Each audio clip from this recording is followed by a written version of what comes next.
the increasing feeling amongst the Arab elite that they ought not to identify with the continent of Africa.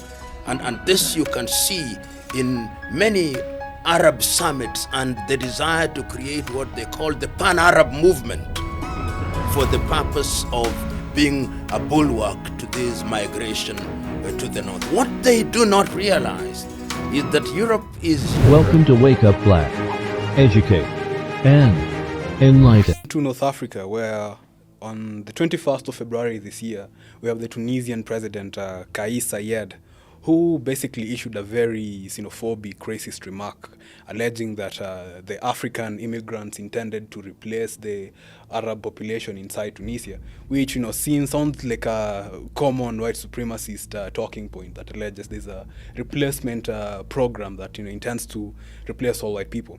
So first, what explains that level of xenophobia in that high level of the Tunisian government, given, Tunisia is an African country, a member of the African Union. So what would explain these xenophobic remarks? KAIS SAEID is an apologetic racist. He's documented.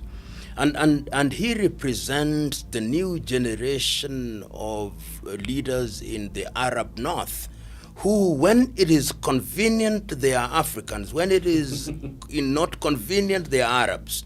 And this has happened over the years. If you look at the history of the Arab North, in the early days, in the 1950s and 60s, you had Arabs who were also Africans. In Morocco, you had King Hassan II, I think, of Morocco, who was in the forefront of the struggle for the liberation of Africa. And some of the most iconic meetings in Africa were actually held in Casablanca.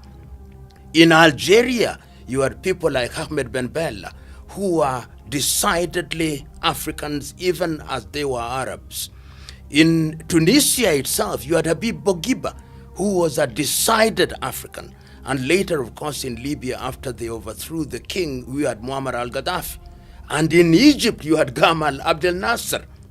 But today, we see the rise of individuals in that part of the world who, as I've already said, are Arabs when it is convenient and Africans when it is convenient. Remember, for example, that Morocco even applied to be a member of the European Union and moved out of the African Union and only came back later when they wanted to seek African support to continue their occupation of Western Sahara.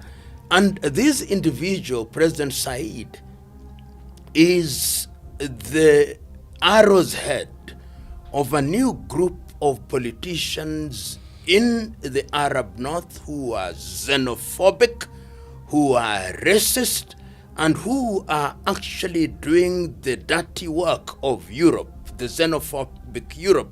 And what they are trying to do is to ensure that there is no migration in the North.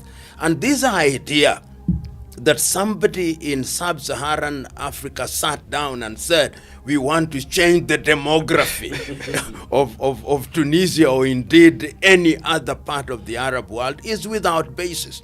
But you are going to see that a lot more because of their ideological orientation. And I'm using the word ideological very loosely to define what I call as the increasing feeling amongst the Arab elite that they ought not to identify with the continent of Africa.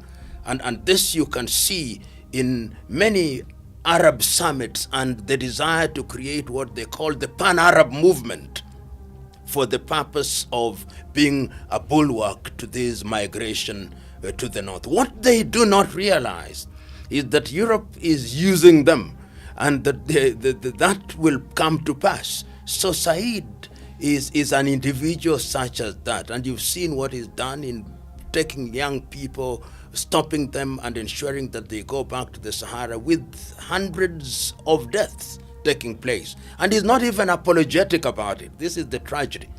So he is in that class who deserves condemnation. And he doesn't even attend AU meetings.